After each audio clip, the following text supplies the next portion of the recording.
How much is it? $12.99 for an Epiphone.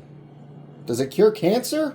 Sup, Gramps? DenDenBMX here, and I've somehow already owned this brand new $12.99 Epiphone Les Paul Custom for about a month. You know, time is a flat circle, but boy, that thing moves. But I think I've spent enough time with this guitar to give my final opinion on it, and whether or not I think this new premium line of Epiphones is actually worth the price tag they're going for.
Real quick, I just want to thank you guys for all the recent love and support you've shown me on all my videos, especially this little series of videos I've made about this guitar. It really just decks me in the jaw with love. As always, if you guys go on to enjoy this video, definitely let me know and help out the engagement on this video by leaving a like. Leaving a like really helps my videos compete with videos from the bigger, more established channels like Agafish, Trogley, Andertons, all those goons. And of course, leave a comment, give me your thoughts and opinions. I love to hear what you guys have to say. Share the video around, and if you regularly watch this channel and you haven't already subscribed, then I'm going to travel back in time to 1955 and make sure that the Les Paul never comes into existence. Is that what you want? You can hear my dog's collar. Is that what you want? Come here, puppy. Come say hi to all the old people. Oh, you got all your tick stuff. That's gross. Look at my dog. He only has one eye. Leave a like just for that. You want to cosplay as Tom Brady and his son? Mwah, thank you, son. Off you go. But I'm done being a tool. For now. Now, for those of you that don't know, let's catch you up a little bit. Around a month ago, Epiphone released a new premium line of guitars. Chock full of Gibson and other aftermarket parts. They all come with really, really nice cases. But the biggest change that you've probably heard about is these brand new premium Epiphones come with the Gibson open book headstock, which, if we're being real, is probably the biggest selling point they have for these guitars. And they retail anywhere from $12.99 to what the fuck? They're trying to sell a Firebird for damn near $2,000?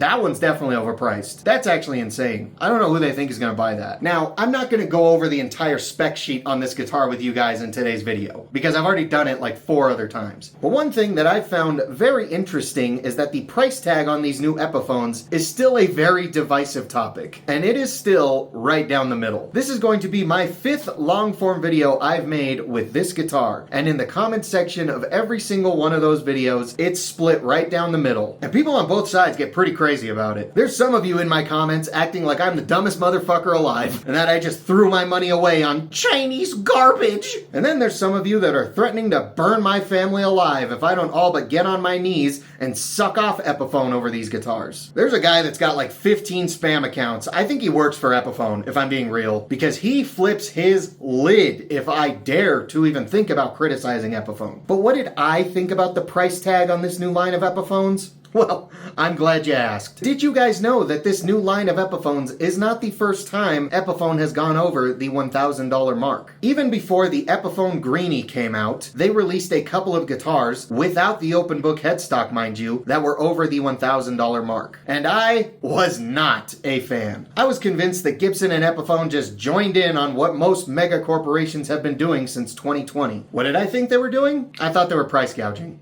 Like, just very blatantly, totally shameless, just exploiting their fans. But then the Epiphone Greenie and Adam Jones Les Pauls with the open book headstock came out. And there were a good number of people who bought those guitars that were coming out and saying that they think the price on those is actually justified. And then I read an article from Epiphone claiming that the build quality on these is improved from Epiphone's notoriously hit and miss quality control. And that made me very curious. So on the day this new line of Epiphones came out, I decided to grab a new version of the Les Paul Custom from Sweetwater, which was surprisingly easy, by the way. You can tell a lot of people really weren't jiving with the price on these guitars, because Sweetwater had plenty of all of them, even a few days after they launched. I remember when the Epiphone Lazarus came out, I had to pull some strings with some friends that worked at Guitar Center in order to get one of those guitars on the day those came out. But I really wanted to see for myself if Epiphone had actually improved the quality control on these guitars. Because like I just mentioned, Epiphone's QC has never really been the best. Yes, it has improved since JC and Caesar took over and revamped Epiphone in 2020, but even then, it's still a crapshoot on whether or not you're gonna get a good guitar. Obviously, every mass-produced guitar is gonna have some bad eggs, but when you compare Epiphone's quality control to the likes of PRS SE or LTD, it's obvious they've got some work to do. But regardless, I still bought one of these suckers, and I've been spending the last month making music on it and comparing it to some of my other guitars. First, we put it up against the cheaper version of the Epiphone Les Paul Custom. And while this new version may not have lost,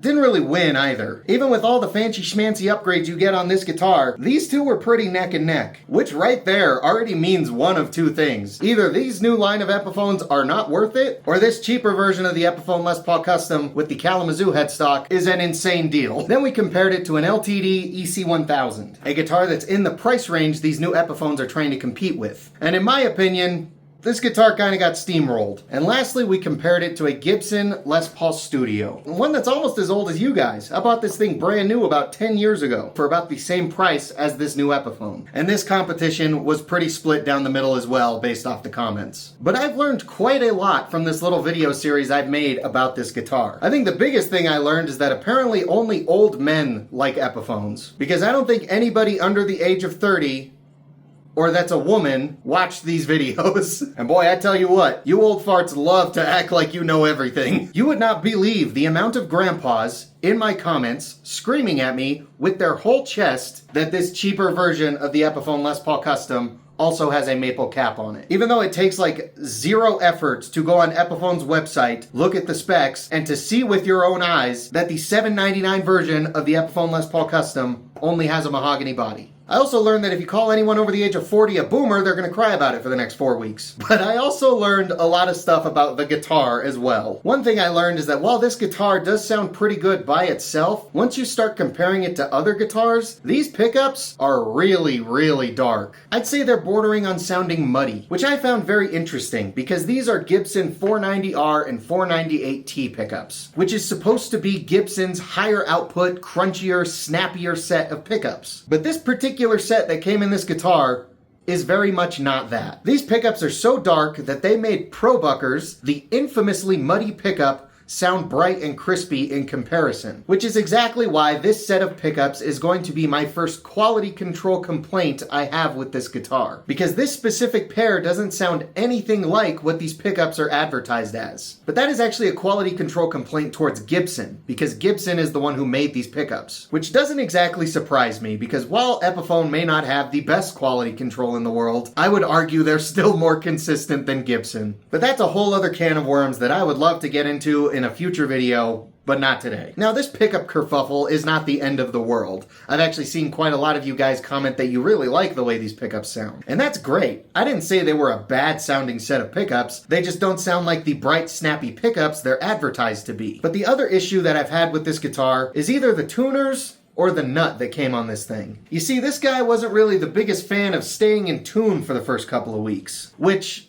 let's be real, isn't a very uncommon issue for guitars with this headstock. But this specific set of Grover tuners does feel particularly loose. Almost like if I breathe on them too hard, they're gonna move. But most of you in the comments are pretty positive that any tuning stability issues I'm having on this guitar is actually coming from the nut. But as the weeks have gone on, in a very interesting twist, I've noticed that I haven't really been having to fix the tuning on this guitar as often as I was in the first couple of weeks. I still wouldn't consider this thing to have rock solid tuning stability, but it's definitely not as bad as it was when I first got it. But while this may not be a particularly uncommon thing with Gibson and Epiphones, compared to other guitar brands, the tuning stability still does leave a little bit to be desired. Now luckily, those were the only two quality control issues that I noticed on this specific guitar. Everything else considered, this is a pretty neat hunk of wood. But I've also seen many people in various group pages and forums also having QC issues with their premium Epiphones. To list some examples, I saw a guy whose 3-pickup SG Custom arrived with a broken headstock. I've seen some premium Epis arrive where certain parts like the nut are not properly attached. Now I forgot to take the screenshot for this one, so I don't have any picture evidence for it, but I do remember seeing a guy saying that his Dave Grohl ES335 was great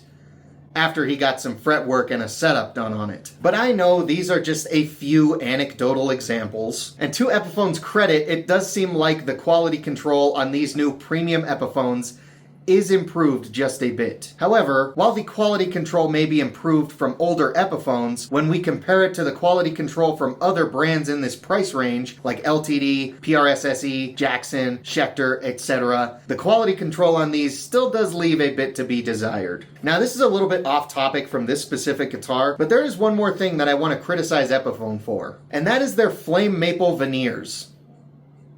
They kind of suck. Epiphone used to have some wild looking veneers, but ever since JC and Caesar took over everything, it really seems like the quality of those flame maple veneers has gotten very flaccid. And even when an Epiphone does come with a pretty good flame top these days, it looks blurry. Like, I really don't get how they're doing that, but their flame tops almost look out of focus now. And yes, I know the real old Gibson 58, 59, 60 Les Pauls didn't actually have the flamiest tops for the most part. And I know Gibson and Epiphone are claiming that that is the look that they're going for now. And that's perfectly fine. But if that's the look you're going for, maybe stop advertising those guitars as coming with a high quality AAA or quadruple A flame maple veneer. Because this does not look like triple or quadruple A. Again, when you compare Epiphone's veneers to the veneers on the likes of PRS-SE guitars or LTD guitars, it's crazy. Like, PRS-SE veneers always look insanely flamed, and these are the flame tops on LTD's B-stock guitars. And then you look at an Epiphone that's made nowadays and you're like, where's the flame? One more thing that I wanted to mention that I thought was funny before we get back on topic. Has anyone else noticed that the finish and quality of flame top that comes on the Epiphone Greenie looks eerily similar to the finish and quality of flame top that comes on that like beginner / Appetite for Destruction Les Paul? Has anyone else noticed that?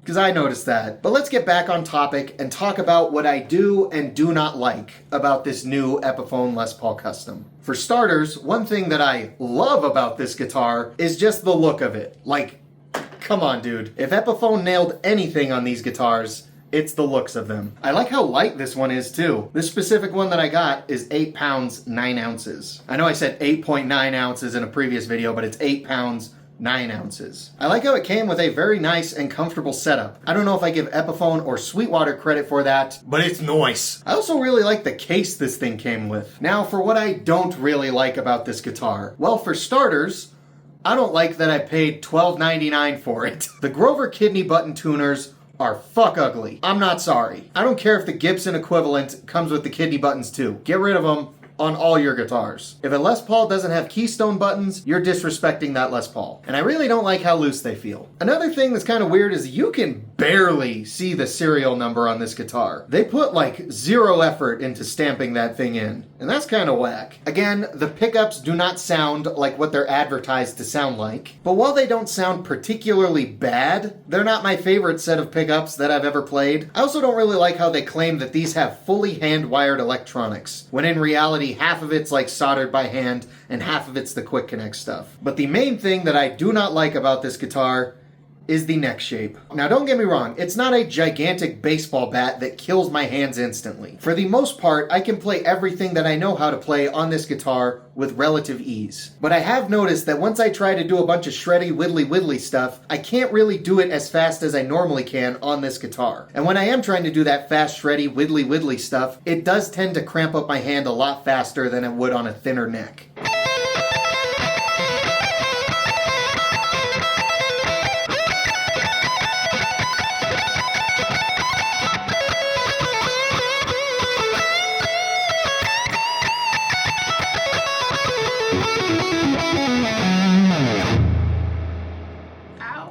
I felt it during the playing comparisons especially, because every guitar that I compared this one to came with a thinner, slimmer 60s style neck. I'd play something on this guitar and I'd be like, oh, that really wasn't that bad. But then I'd grab one of my other guitars with a thinner neck and I'd start playing and I felt like Rock Lee when he dropped his weights. Everything else about this guitar I'm kind of like middle of the road on. Like, yeah, it plays good and it sounds good, but it's never really been anything that's blown me away exactly. So after this whole month, do I think that this new premium line of Epiphones is worth the price tag that they're going for? And if I'm being 100% honest, not really. I'm not entirely convinced at this point, if I'm being real. Sure, when you do the math, the specs and upgrades you get on this guitar technically does justify the price. But does that really mean much when the cheaper version of the same guitar can go head to head with it and hold its own? Do all those upgrades really matter if they come on a guitar that's almost unplayable because of Epiphone's lackluster QC? I also think the fact that to this day, people are still arguing about the price on these guitars kind of also tilts the scale to them not really being worth it. Because if they were actually worth this price, I don't think people would still be needing to come to bat for Epiphone trying to justify the price. A lot of the times it really does sound like copium. Sure, they come with the open book headstock. They come with better parts. The quality control on them is just a little bit improved from what Epiphone usually does. But when you compare this guitar to other guitars in the price range, both the specs and the quality control kind of fall flat. Most other guitars competing in this price range come with locking tuners, stainless steel frets, better upper fret access, aftermarket bridges, aftermarket pickups, and vastly superior quality control. And it doesn't really matter if you actually want that stuff on your guitar or not. Those guitars are still built and spec'd better for what you pay compared to this guitar. Unless you are like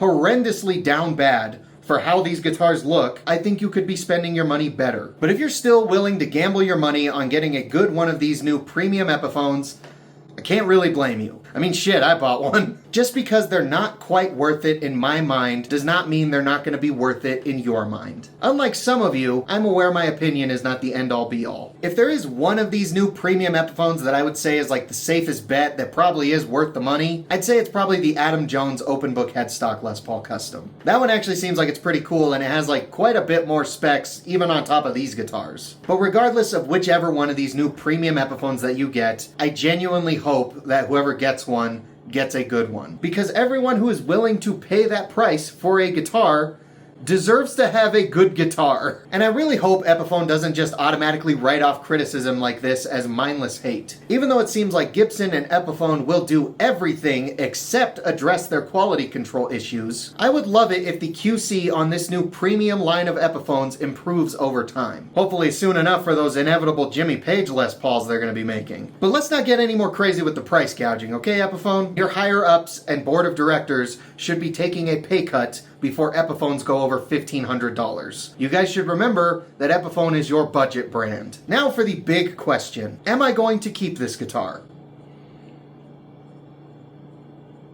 I don't think so. I don't know. I keep going back and forth. I think I am eventually going to sell it, and I'm not choosing to get rid of it because of the quality control issues or anything like that. I mean, for a little while I was pretty convinced I was going to keep this guitar and just swap out the pickups, the nut, and the tuners. I probably could have made a pretty cool video out of that actually. But the reason why I'm choosing to not keep this guitar is mainly due to the size of the neck. While I can play most stuff on it, I feel like I can't play to the best of my abilities on a bigger neck. Bigger necks just make my hand cramp up faster, and I really just can't play as fast on them. I really don't think the bigger neck shapes are for me. And that's just me. But another big reason that I'm probably going to be letting go of this guitar is because the music that I want to make, I can't really make on this guitar. You see, I'm trying to play stuff that like Loathe and Spirit Box are playing. And those guys are in like drop F sharp or tuned a whole octave down from standard tuning. And on these guitars, you can really only go to drop C before they get too flubby and unusable. So I think I am going to be letting go of this guitar and getting a different sort of single cut that's a lot better spec'd for the kind of music that I want to be making. At least that's what I'm thinking right now. Who knows, I may end up changing my mind. However, if you are interested in maybe taking this guitar off my hands, then I highly suggest you start keeping tabs on my REVERB page. So if you are interested in grabbing this guitar, just keep an eye on my REVERB page at DenDenBMX. That's where I'm going to be listing it if I do end up listing it. And I think with that, we are finally going to conclude this entire video series that I've made about this brand new 2024